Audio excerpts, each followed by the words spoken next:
just the cost. It could have been a combination of money for what they thought they were getting. It could have been with the design. I really believe that it's not just cost. I know that we have a bachelor plan that is going to be coming forward soon. There's a lot of credit that has to go to this new committee that put together that plan, and the way they have incorporated both what the town tells the building needs as well as what the school committee and administration felt needed. I think the same thing has to happen here in the middle of the high school. We need to come to town with a better plan. I really, logically, was spending so much money on modulars, and I would really like to see this money going into something that's more permanent and much more attractive than having these wooden structures hanging off of our buildings. Also, when the batch of the project starts to go forward, we're going to need to relocate, I'm sure, most of the students. And we're going to need modulars to do that. I don't understand why we can't hold off on this. If we do need modulars at some point, maybe we could utilize the modulars from the current batch, or because that's a short move, and put the new ones at the other elementary schools in the batch of the place. I think we need a plan. And this, I think, is just too hasty jumping into it. I realize there are needs here and at the middle school, but I'm really not totally convinced this is the way to go about it. And I asked myself over the last 3 years, numerous times, for utilization of both this school and the middle school, and I can deny access to those numbers. So I really don't know how the particular space needs that are being asked for this evening truly reflect what is needed. I agree, we definitely do not have optimum conditions and there are needs. But I would like to see more permanent things done rather than just continue to do what thank you. Mr. Pasquale. John Pasquale, sorry, thank you. I'm voting for this very reluctantly. I have a big concern with this word called planning. I was here on this floor when the little school came up, and we challenged all the numbers. We have enough space. Oh yeah, Mr. Pasquale, we're going to have enough room over here for 20 years by our projection. I stood at this floor and raised my hand and supported Paul Public School. Oh, Mr. Pasquale, you should come up and see how beautiful this building is. And Mr. Pasquale walked around within 6 months talking to teachers and said, you know, we built something, but we don't have the space. Anytime you pour concrete, it's solid. So here I am, a resident, and we're going to have 10 modular classrooms. It's beginning to look like my piece of property in Florida with my aunt. They're all modular. I'm concerned because it isn't just the aesthetics. You're watching in the message. You really are. You're fighting fighters. You're fighting fighters, and it isn't your fault. Because everything's coming up and things. But somebody's got to sit back. I'm upset to see that you put modulars over there at the Hood School. I'm very upset to hear that after a few years we got to put modulars in the little school. And here we are, we're proposing to put more modulars. You know, if I should die tomorrow, it's on my mind, you can forget about putting a new school in this town, because that's the message you're sending. If you can live in these, I also think you don't have an exit plan. You're not giving any thought, you wishy-washy words. Oh yeah, somebody in town uses these. We own them. We own all these 10 units. I don't want to see you way down the road. You ought to be thinking now, who could we start using them? Because if you don't start to force the kids out of them, you're going to have the children in the modulars till hell burns over in this town. That's the way I feel about it. Mr. Jerry.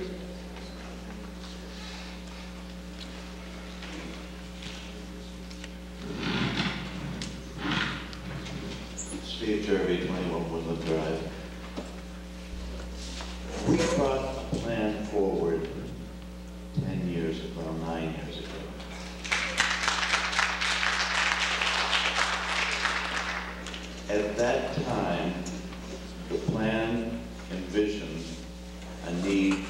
classrooms per grade, grades K through 5, plus some additional classroom space for pre-K to meet our needs for special education.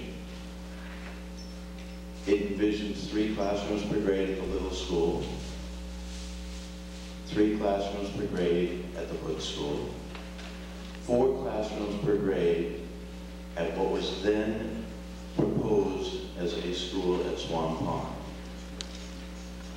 A new school was proposed at that time because the state was adamant at that time that they would not fund renovations of the Batchelor School. We expanded the little school to a 3 classroom per grade school. We expanded the Hood School to a 3 classroom per grade school. We revisited the population figures, and it became apparent that 10 classrooms per grade was not sufficient. So we expanded the plans for the Swan Pond School to cover 5 classrooms per grade to give us a total of 11 across the system. That was soundly defeated.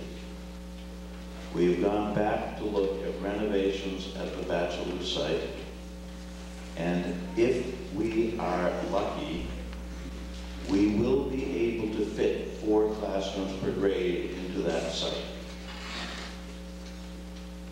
We have added 6 modular classrooms, 2 at the Little and 4 at the Hood, to make up for the 6 classrooms that will not fit at the Batchelor site. And frankly, we in the school committee expect now that those 6 modulars will be permanent additions. As for an exit plan for the modulars that are currently at the Batch site, we will have worn those out by the time we have a new school. We might be able to get a little bit of more mileage out of them if we need them for a year or 2 at one of the secondary schools. What we put in at the high school at this point is a modular to cover the cafeteria needs. And we're looking for additional space there because we have substandard spaces. We actually have 3 resource rooms working out of 1 classroom. We have been cited for that. We have to remedy that. We have classrooms that are too small at the high school. You can go into some classrooms where there are so many desks that it is very difficult to work with the blackboards. The modular classrooms that we're envisioning would be larger than those small classrooms and relieve that problem. We have 10 teachers at the high school right now who do not have classrooms of their own, and that's an awful lot of teachers to be moving around.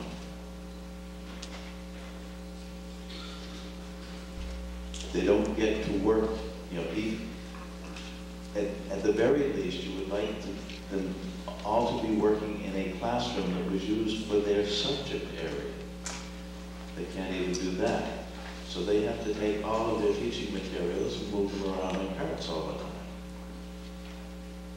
Not a good situation if you have to set up the classrooms. We need the space. We would not have needed the space if we had followed through with the plans that had originally been presented. This is something of a reaction to deal with the crisis created by the failure of our plan.